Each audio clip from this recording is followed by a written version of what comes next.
Okay, so we're back in HISE, and I'm going to open the Aeris effect plugin project. And again, I'll do a quick check of the project preferences. So I'll just make a few changes in here.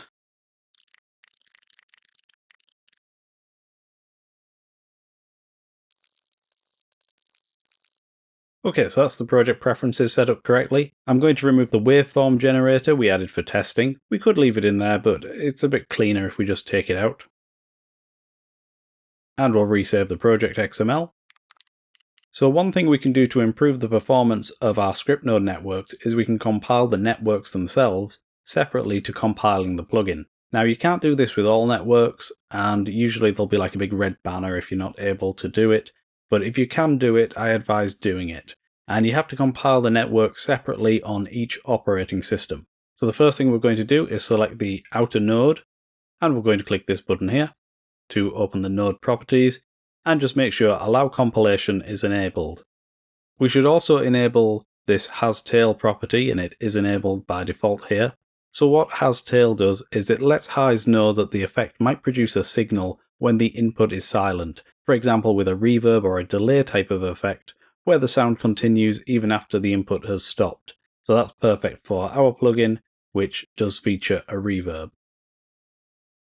And we'll save this. We're going to go to the export menu, and we're going to select Compile DSP Networks as DLL. And this tells us the name of the network that's going to be compiled. We're going to leave both of these unchecked, and we're going to click Next. And now it's compiling our network into a DLL. If we had multiple networks, they'd all be bundled together into a single DLL. Okay, and it says it's completed, so we'll click Finish. And we're going to close HISE and reopen it.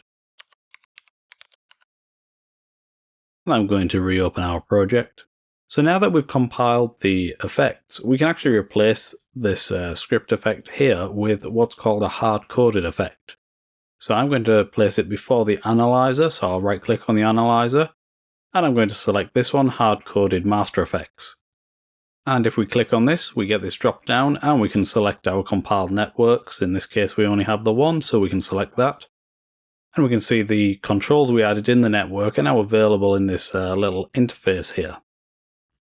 If we go back into our main network, one thing we could do now, if we just click to add a node, if we go to the project tab, we can now see our compiled network is available as a node, so we could even add our entire network within an existing network, and you get the little reverb and width controls here as well. So that's really cool if you want to sort of break up a larger network into smaller modules. But for our purposes, we don't need that, and we can actually delete the script effects now. We don't need that in our project because we're using the hard-coded master effects instead.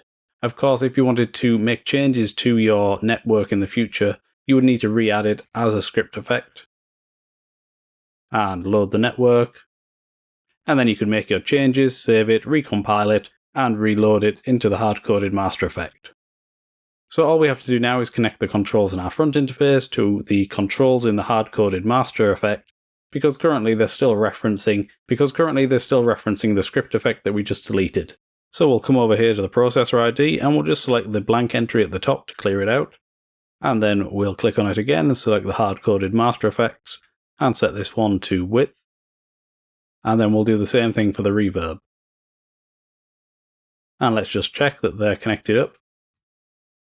So the reverb control, and the width control. And let's save our project. Okay, now we can compile the project, and the process is the same as compiling the instrument project. So we select Compile Project, we make sure it's set to standalone. It's already set to Effects Plugin, but if it wasn't, you could set that here. And we want the VST, we'll click Next. And we just let it run through the compilation. And that's it, the compilation's complete. Let's click Next. And again, we'll show the compiled file in the binaries folder within our project folder, and we'll show the plugin folder, and we can copy our compiled plugin across.